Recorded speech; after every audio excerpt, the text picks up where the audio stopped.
Assalamualaikum dan salam sejahtera tuan-tuan dan puan-puan guru besar serta pengetua. Hari ini kita akan berkongsi tentang kelab bola sepak. Tajuk yang saya pilih ialah mengurus sekolah seperti mengurus kelab bola sepak Liverpool. Saya memilih kelab Liverpool ini tuan-tuan dan puan disebabkan bila berlakunya pelantikan pengurus yang baru, Mr. Jurgen Klopp, pengurus yang baru, telah menunjukkan satu pencapaian yang cukup hebat dalam sejarah pasukan Liverpool ini.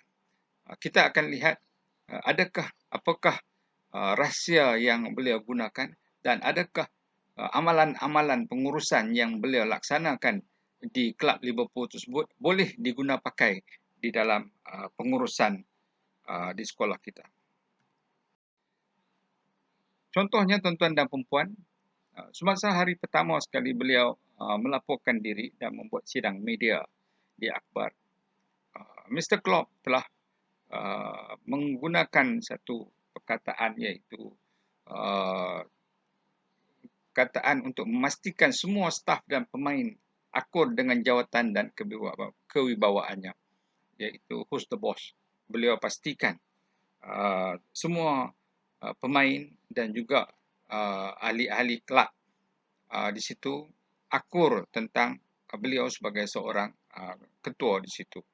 Okay, antara yang beliau sebutkan dalam media tersebut ialah sayalah undang-undang. Akhbar Britain contohnya telah melaporkan bahawa pada hari pertama beliau melaporkan diri, pengurus Liverpool telah memberi amaran kepada pemain-pemainnya dengan memberitahu mereka bahawa perlu menurut arahannya atau mereka boleh berhambus.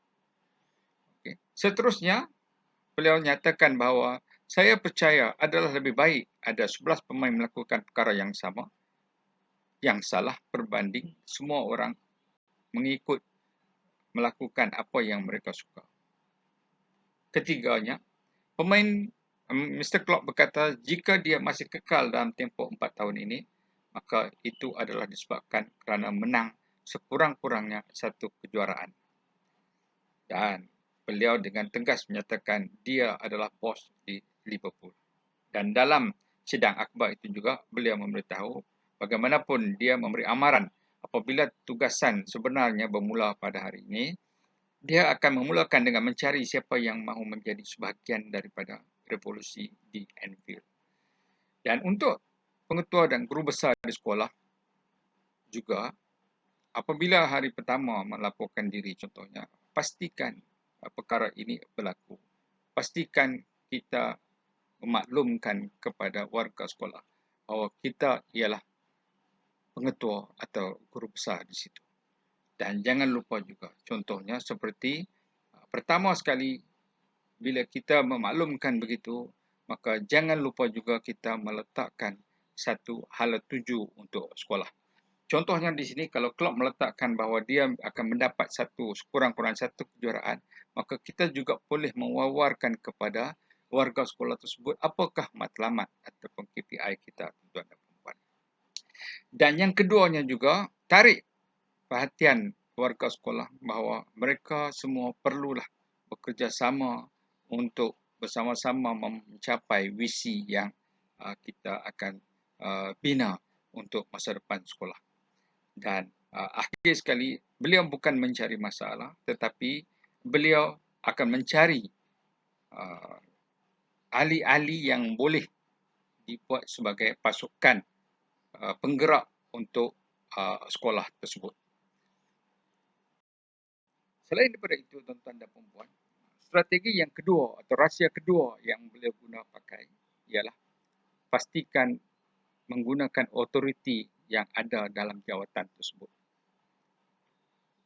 Beliau menyebutkan di sini, pengurus Liverpool sentiasa menggunakan otoriti beliau dalam pemilihan pemain untuk suatu perlawanan, misalnya ditentukan oleh pengurus pasukan.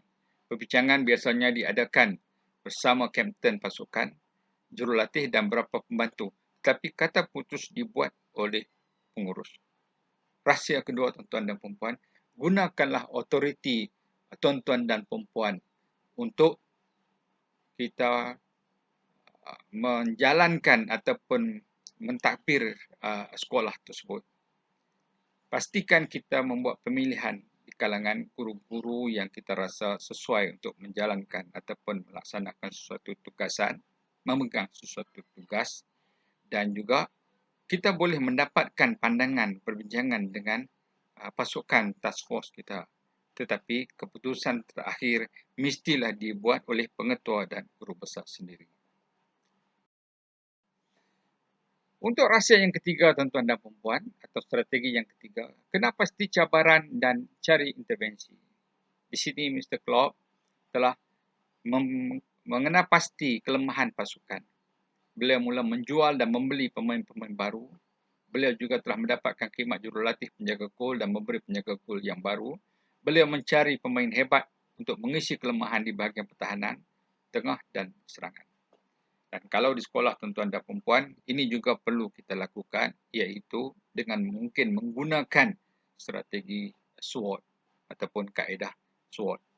Strength, weaknesses, opportunity dan threat. Untuk kita kena pasti apakah kekuatan sekolah dan apakah kelemahan-kelemahan sekolah, dan kita akan cari intervensi untuk kita menyelesaikan masalah tersebut. Strategi keempat, tuan-tuan dan puan, ialah terus kekal bersemangat. Klopp sentiasa menunjukkan semangat tinggi untuk menunjukkan kepimpinan role modelnya. Beliau juga menunjukkan sikap sentiasa dahagakan kemenangan dalam setiap perlawanan.